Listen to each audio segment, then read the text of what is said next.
do a 360 spiral down.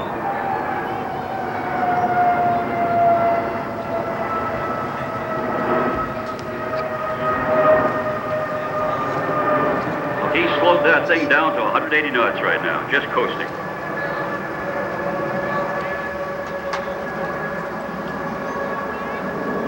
Of course, he's coasting downhill, you realize that.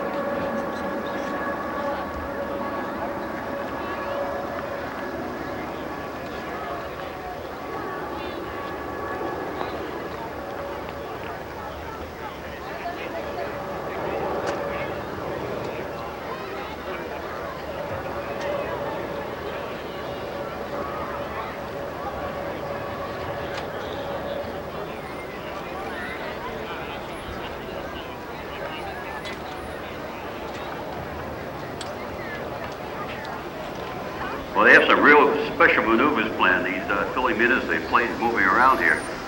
This may be a possibility of touch and go. I'm not 100% sure of that. And then he'll swing it around as he passes by. He'll swing out to the right, around behind the crowd. And when he comes down, it passes back in front of us. It's going to be quite a show. Stand by for that one.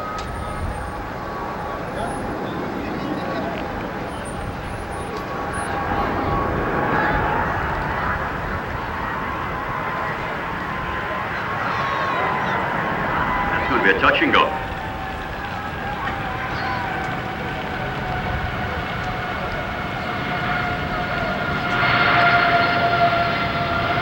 There he goes, back out.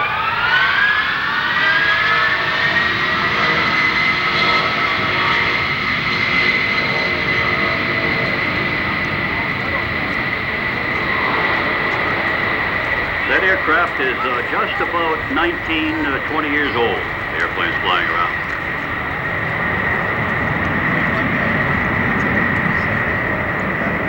We're at the... There we go.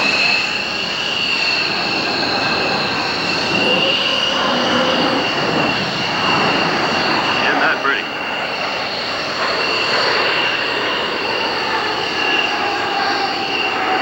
He's going to swing off to the left.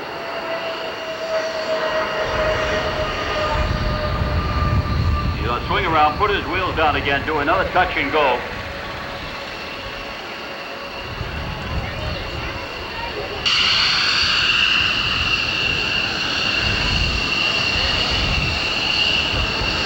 Now this plane can land, believe it or not, on 6,000 feet of runway if it has to.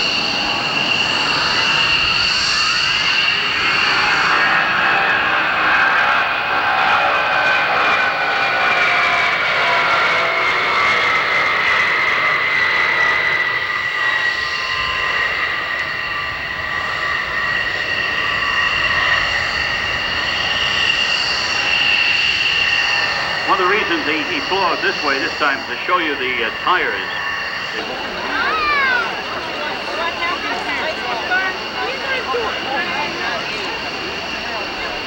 Okay, here he comes. High-speed pass, about 350 miles an hour.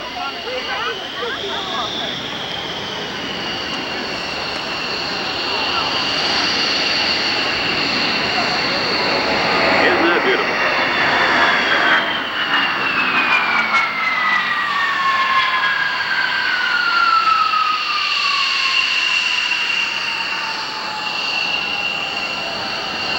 Football field.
aileron rolls as he passes by.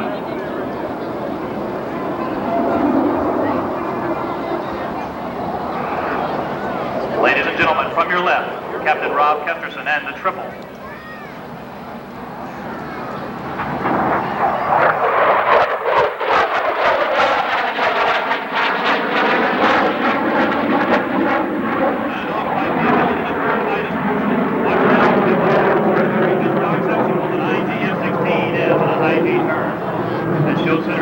Sharply into a tight turn, capable of pressing the pilot into a seat with a pressure of 9 times the normal weight.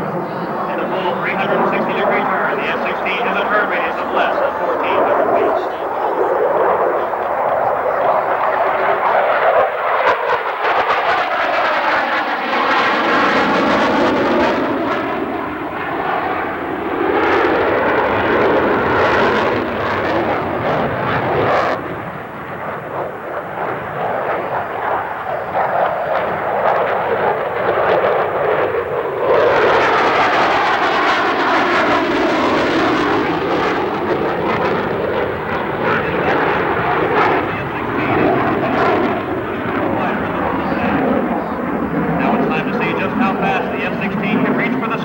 Captain Kesterson sets up for the impressive spiral climb.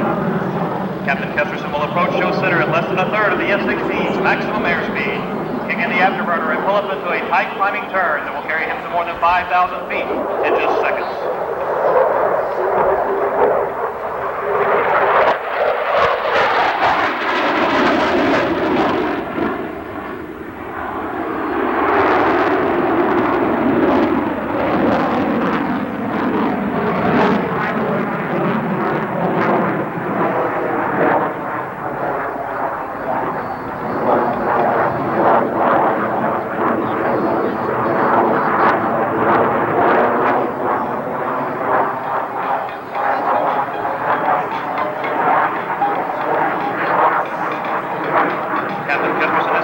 Spiral climb.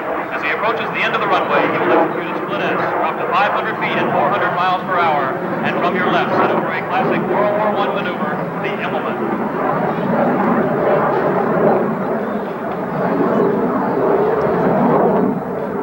To further demonstrate just how powerful and maneuverable the Fighting Falcon is, Captain Kesterson will perform a double Immelman and complete it in less than 6,000 feet.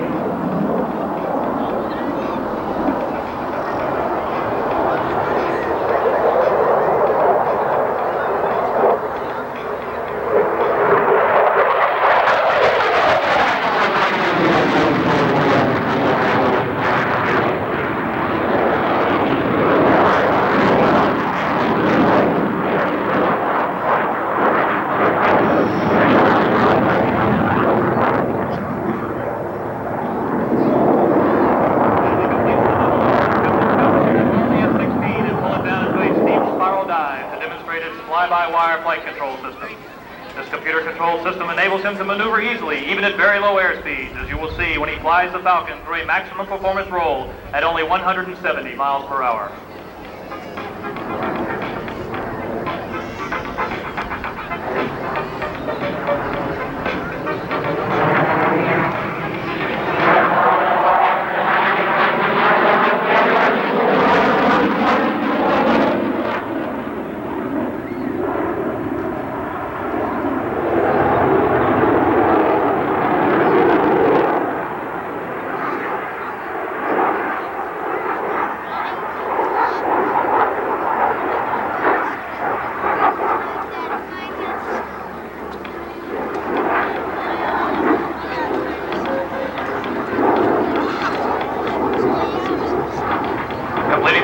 Captain Kesterson has lowered the landing gear to prepare for a slow-speed pass.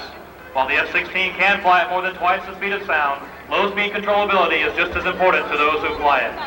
As he approaches show center, notice the paint scheme of the Fighting Falcon. It's an all-purpose camouflage specially designed to make the jet more difficult to spot in conditions ranging from bright sky to dull overcast.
up for the max performance climb in the series of aircraft.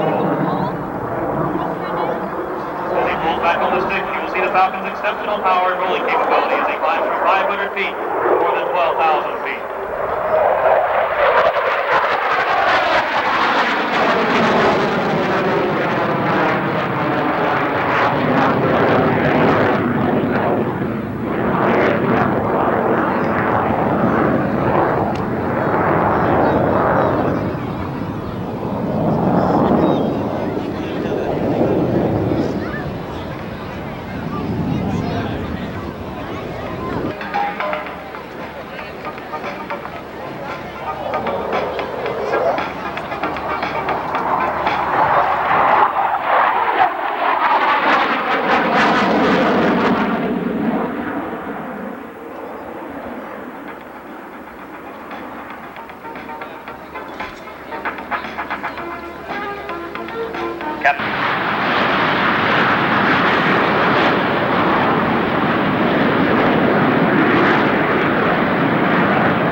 First initial look of the program, and after this, the team will present for the first separation program. What is called the Big Up.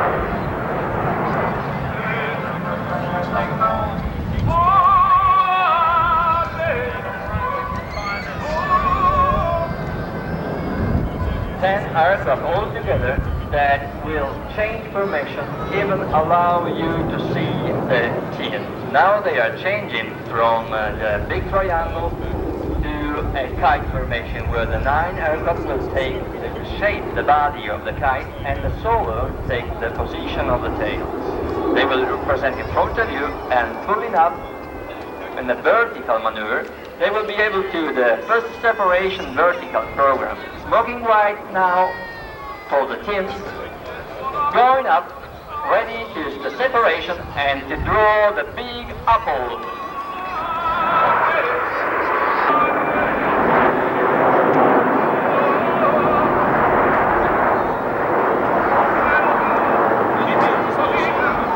Daring moves over the Alps.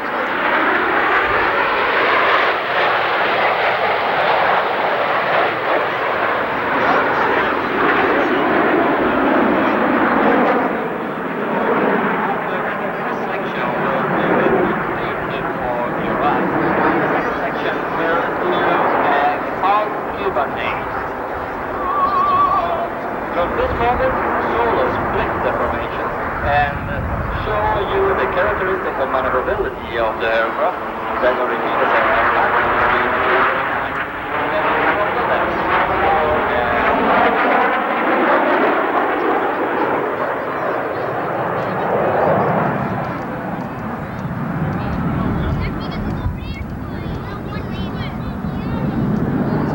Solo is major rotor that is coming very high speed on your left in order to perform the snap roll. Oh, that looks cool.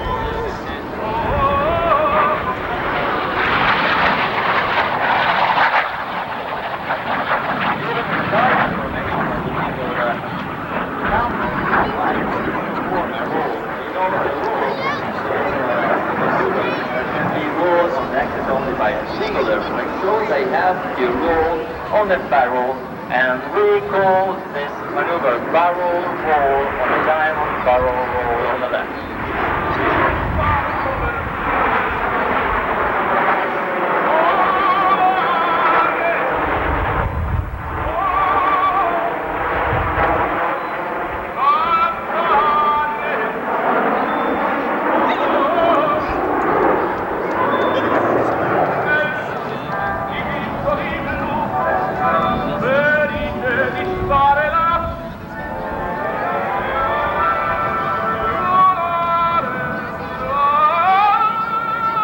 Solo from the right for another roll by the inverted flight. So inverted flight for the solo, smoking white to your right, and another roll for the inverted flight. Inverted flight again and pulling up negative G's while the team is going to come in again on the left in order to perform what we call pump brake and roll. We call Apollo 313. So the wingman open, the terminal go open again and roll all together while the second section was split and filling up a roll.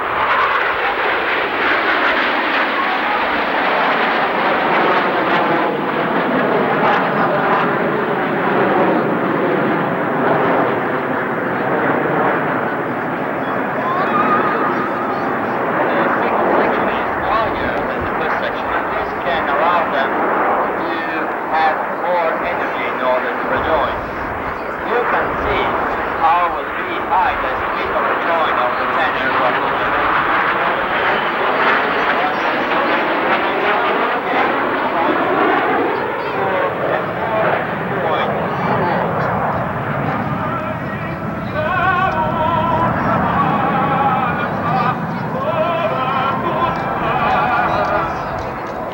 Yeah, the first second.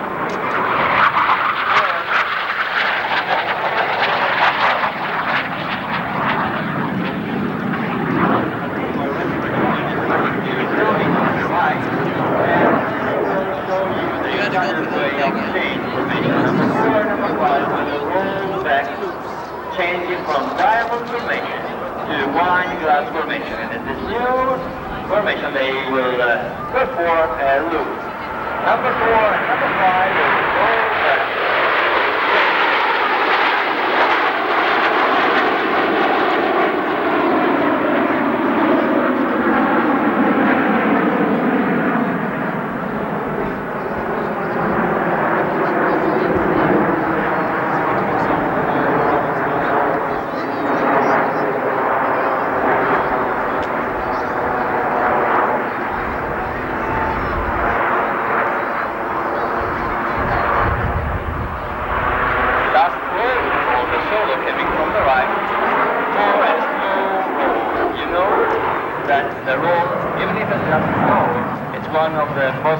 Maneuver in order to perform on the axis, and to perform at a very low, high speed and slow is very difficult because the pilot has to have the complete knowledge and control.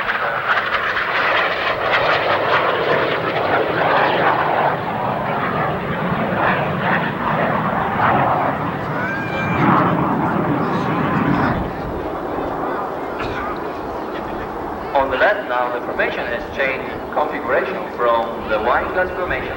They are in a swan formation, and in a swan formation coming from your left, they will perform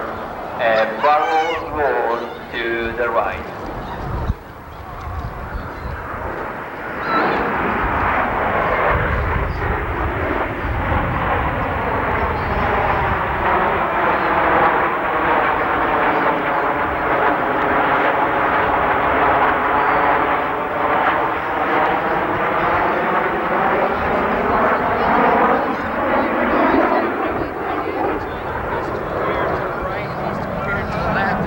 The solo now in front of you is ready to roll and inverted, and in inversion will take us neither. There will be a minus 3.5 negative G, and the lap to the head. Very incredible maneuver, really. The team will be able now to perform the second separation program and figure. They will be in front of you, changing configuration from diamond to line abreast, and in a triangle, an inverted triangle, they will be able to pull up, and after half loop, the solo will split the formation in two sections, and they, coming down, will have the possibility to draw a fixed lasso. We call this maneuver Arizona.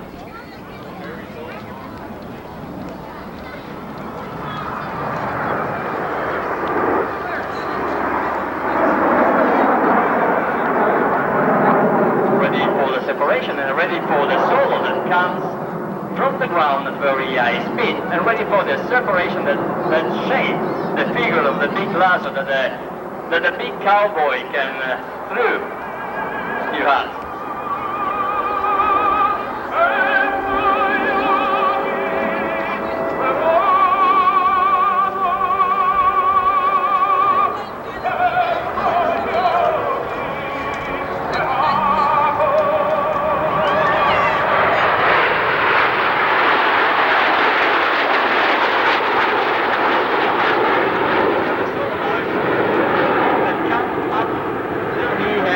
In order to climb and to aim high. Now it's going to lose its speed, lose its velocity, and lose its energy. So it's zero speed, and it's holding back on its tail in the smokes on the white smokes. We call this figure the tail slide.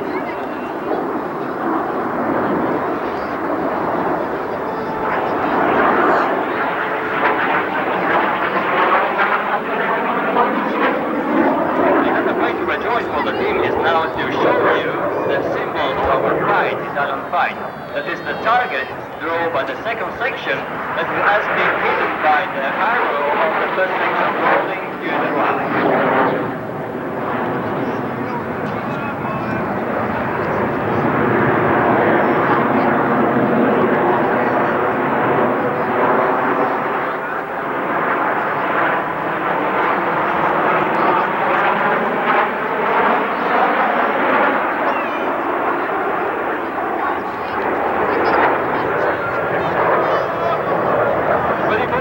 For the IG positive slider.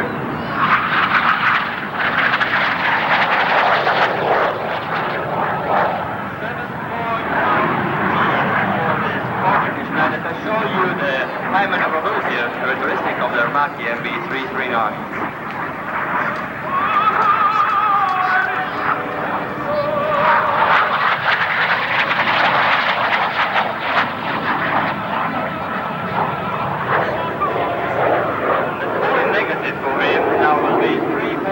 Negative G's, while we are waiting for the two maneuverable there will be a double roll coming from the right, while the internal wingman will roll all the external that take their release. Internal roll on the external that takes the previous position and roll again. After this, they will change in a big pyramid.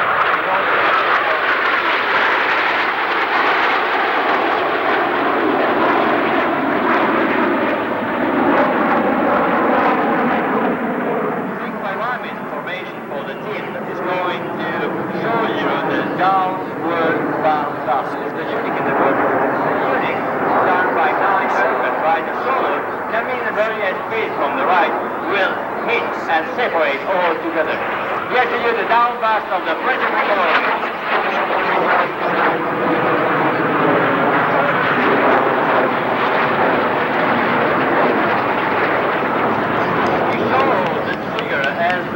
A simultaneous attack to the field being done by 9 aircraft.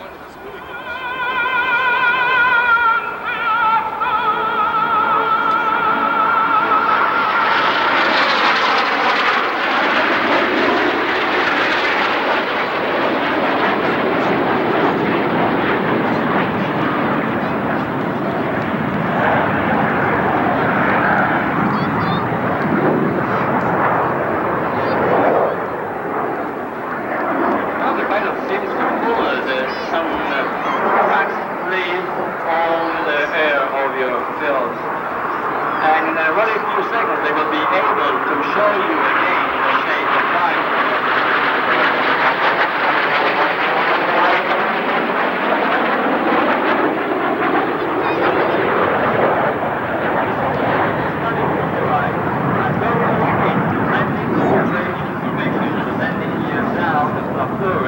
You know that you perform a roll, and after a roll, a loop.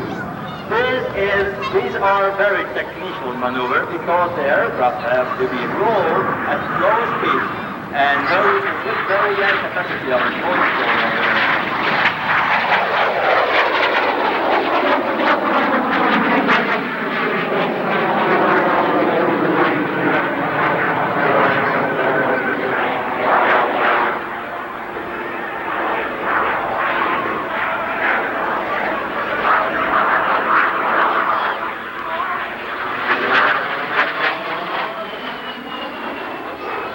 Only after 32 seconds the team is ready to show you the shape of diamond of 9 in this half Schneider car.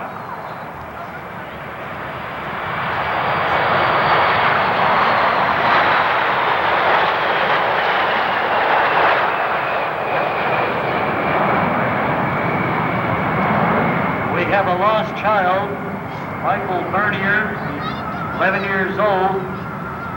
He's wearing a white Westover shirt with the signatures of the Desert Storm on it.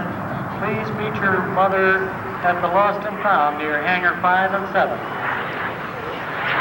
And near the solo with a very nice maneuver we call this crazy flight.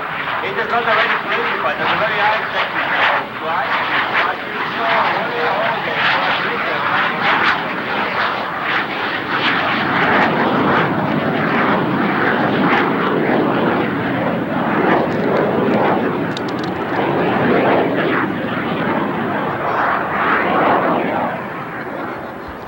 Now, ladies and gentlemen, the Harrows are about to conclude their program.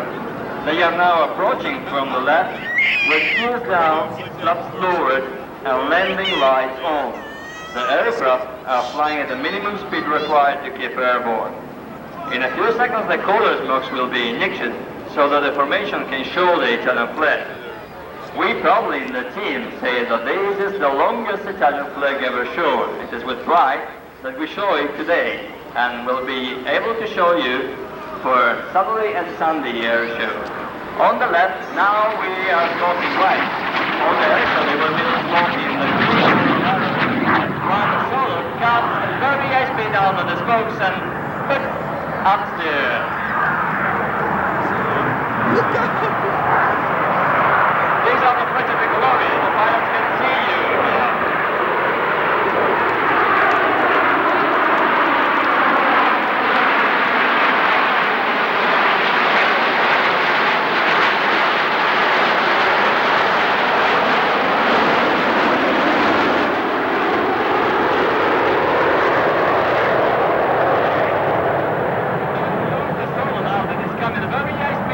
In order to perform one of the very spectacular maneuver. It is called Westover.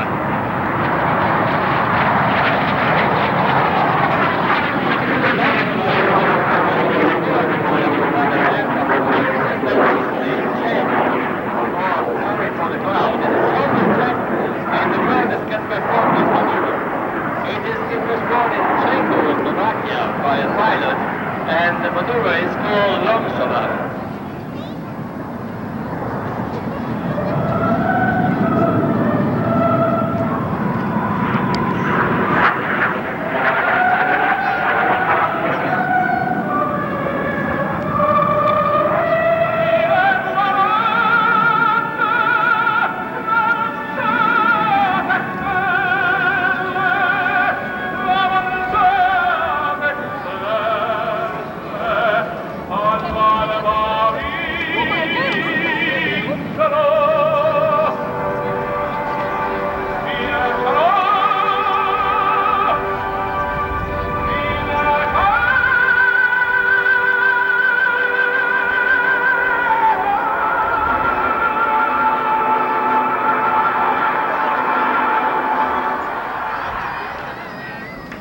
other team in two sections of 5 will be ready to land in the same configuration they take off.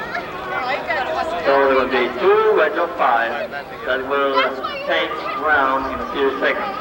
Our team leader is Lieutenant Colonel Alberto Moretti, while the team flying leader is Lieutenant Colonel Zanovello. Number 2 is Captain Boiardi. Number 3 is Major Tricolori. Number 4.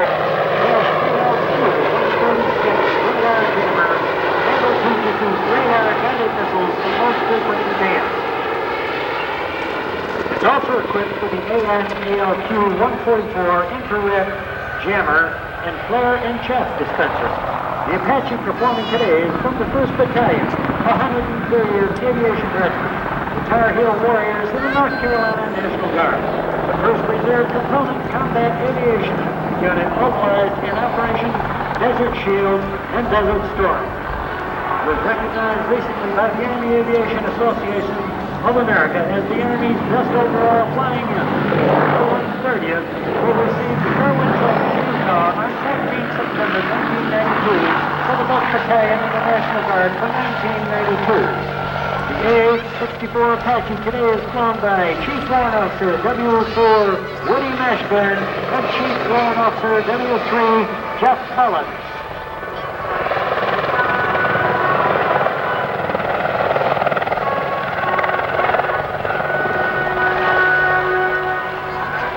This aircraft has the capability of flying backwards at speeds upward of 100 miles an hour. It is definitely a neat-looking machine.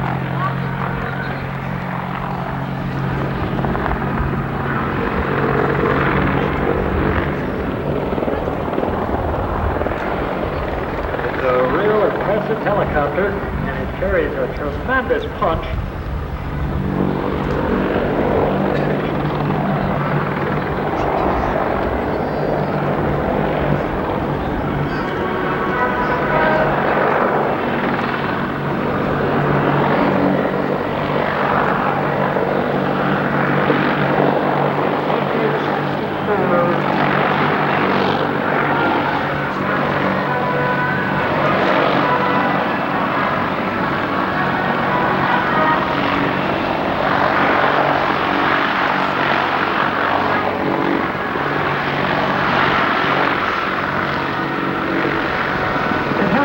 Diameter of 38 feet,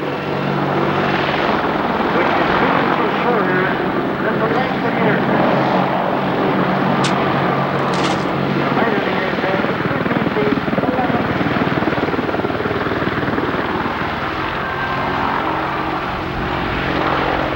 Make note of the high angle of attack as he flies rearward with the aircraft. Pushes the nose down and continues to fly backwards.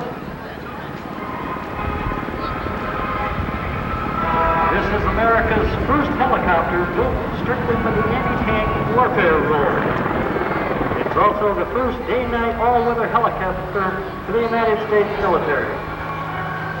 And it was specifically designed in the attack role.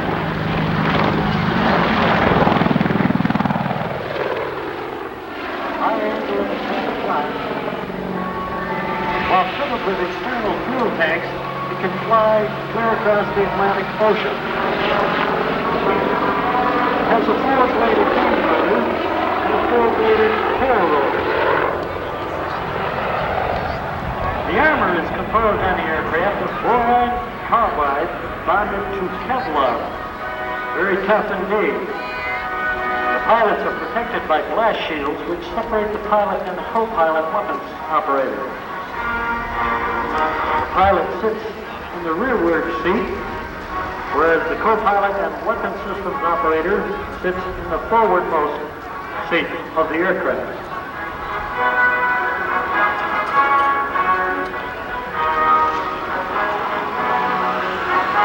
The aircraft is equipped with one 30mm chain cannon with 1,200 rounds of ammunition and a remotely aimed ventral mounting. It also has 4 wing pylons for 16 Hellfire missiles or 4 19-2 pre-flight missiles or any combination of weapons.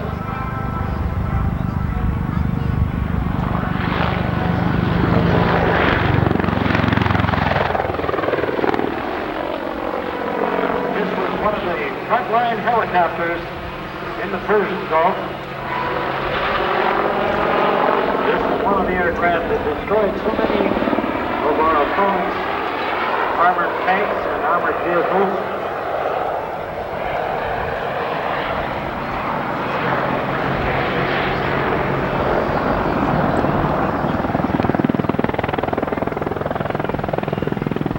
An extremely maneuverable aircraft, the AH-64 Apache helicopter.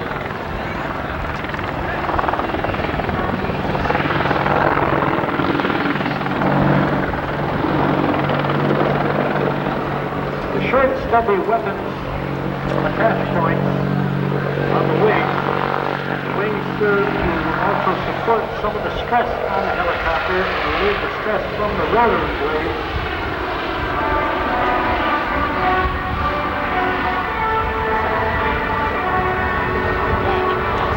The heavily armored aircraft designed specifically for the anti-tank role around the attack wall.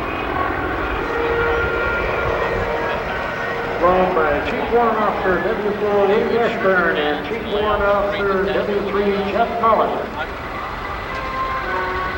They're members of the 1st Battalion, 130th Aviation Regiment, the Tar Heel Warriors of the North Carolina National Guard. This was the first reserve component combat aviation unit that was mobilized in Operation Desert Shield and Desert Storm.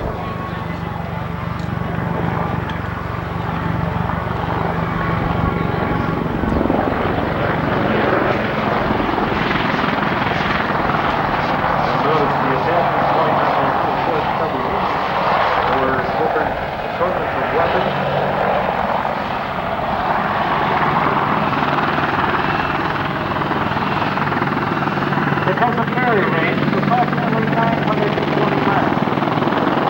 420 mile combat range. It has a crew of 2 in the aircraft. The empty weight is 11,015 pounds with a gross weight of 17,650 pounds.